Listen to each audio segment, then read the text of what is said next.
that, let me very quickly get in Dr. Kavita Monga, yet again giving us a little more perspective on skilling and upskilling in the education sector. So, ma'am, yes, innovations and of course the signal. Yeah. So, hi, good evening, everyone. And being into not only education, but careers as well, career guidance and education consultancy, what I realize is that skilling, upskilling, reskilling was always there. The early man also used to make crude knives, but we are still making steel knives, super special steel knives. So what is happening? Once we understand that this is not something which is so new that we need to get scared onto it, we will realize that education is the backbone of every skill enhancement. And because it is the backbone of every skill enhancement in whatever manner, new, upskilling, or learning a basic skill, we must remember the importance of education in any and every manner, whether it is formal, informal, professional, vocational, any and every manner, it's whether through the online platform, however. So what I would say that the significance in the globalization of today's time, where already things are in a super specialized, dominant world, I would say, super specialized doctors, super specialized machinery. So at least be skilled in your choice of career. Be skilled in your subject of choice. Be skilled in soft skills. Be skilled even in things like culinary skills, because today, if you know how to make a healthy breakfast, you see what you can do. You don't have to be dependent on Domino's. So being as an educationist, a career counselor, a life coach, traveled around the world, what I think the first biggest skill, I think not skill though, but you need to be open-minded, open-ended, and ready to learn anything and everything. And as Dr. Mohan did say, that teachers are all-time learners, but I guess everybody has to be a teacher now self and an all-time learner. So when you get the capacity to teach yourself anything, you do become a teacher in that sense. Yeah. So this is most important in today's time, post-COVID, not only, but because of the technical advancement, because of the AI, because of the automation, because of anything and everything, because of high competition, job layoffs, and what all you may or may not be able to think of. So let's all become teachers and all-time learners. Yeah. Yeah. How well put up, yes. Each one of us need to be a teacher now. The way forward is to continue to learn, continue to adapt whatever comes your way. So every time we have a new normal, we need to get adapted to it. So that is how you need to individually keep reskilling yourself. That's amazing. So right, and with that, let me bring in Dr. Monga back again. Ma'am, people are wanting to understand, in terms of career counseling, is there kind of a change after the, will there be kind of a change into the post-COVID era in terms of how people really look into careers, and anything in particular that it's going to be a little more, people are going to be more concentrated, like the AI or technology?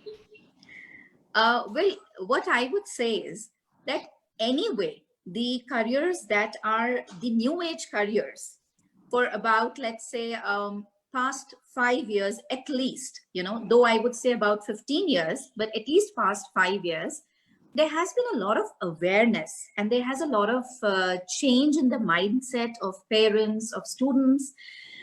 We as educationists, as career counselors, have also brought in a lot of awareness that essentially the careers which were conventionally being followed are not the ones that can be followed anymore, because some of them are obsolete, some of them don't have that kind of absorption rate. So this particular thing is now well received, pretty much well received. And of course, with the new openings like AI, cyber security, like innovations, technological innovations, things like even cyber law, so law today, if I just want to be an advocate, so it's not that particular marriage advocate or, a particular maybe licensing advocate with property and stuff like that, but that they are in abundance. But lawyers and advocates with cyber knowledge specializing are not so much in place. So things like this are being realized and well taken, but the awareness level still needs to be built up. The capacity to sort of, I will say, experiment and absorb, more so by the parents. The students are pretty much ready for it. Pretty much ready. Even a sixth grader, if you ask, so the sixth grader has interest in making a 3D puppy and is well aware what it is. It's not that the sixth grader is saying, oh, hello, what is this? So the awareness level luckily has come up to this level. But having said that, we need to really have industry-ready courses. And I totally agree with one of the panelists that there is a huge, I think it was Mr. Kora, if I'm not wrong, that we do need advisory boards, or however, the advice and the suggestions and the strategies have to reach to the government, the main boards, the AICTE, the CBSE boards, the other boards, the UGC, everything, they need to pull in together and they need to make new courses. We don't want a history telling us about Akbar and Babur in the way that it's about 10 pages dedicated. No, we just want a history to know what was its importance, the basic idea of around which century it was happening, and why we should adopt certain things out of it or why we shouldn't adopt. Similarly, for all these subjects, geography means it should tell us the resources, the climatic conditions of a place, so that if we want to settle down, or so that if we want to open up a new job or something in there, we should know. Similarly, for all subjects. So the new age curriculum has to be technologically, I'll say, super integrated, not just integrated, but super integrated with all these subjects. And yeah, and this is very important. Thank you, ma'am. Absolutely. So much. That we are going to choose totally integrated with technology, that is must. Okay. Nothing better to do at home. Yes, ma'am. What is that you have to say? Everyone will also be going in with a better turnover. So yeah, I just wanted to share, Mr. Karun, especially the adolescents. I mean, adults per se, but yeah, also in that category. And dads and moms being at home, nothing better to do at home they want. So first 2 months were like a holiday period for them, where they were, thanks to the industry maybe.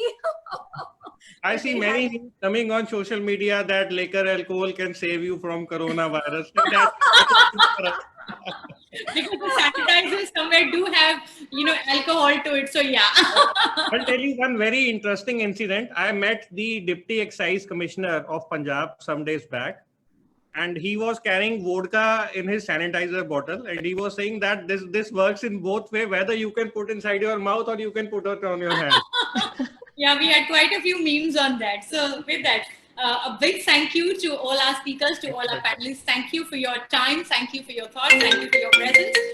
With that, ladies and gentlemen, I hope you've enjoyed this wonderful web series with us. And we promise you next Friday, we have something better for you. With that, a big thank you to all of you from Asia One.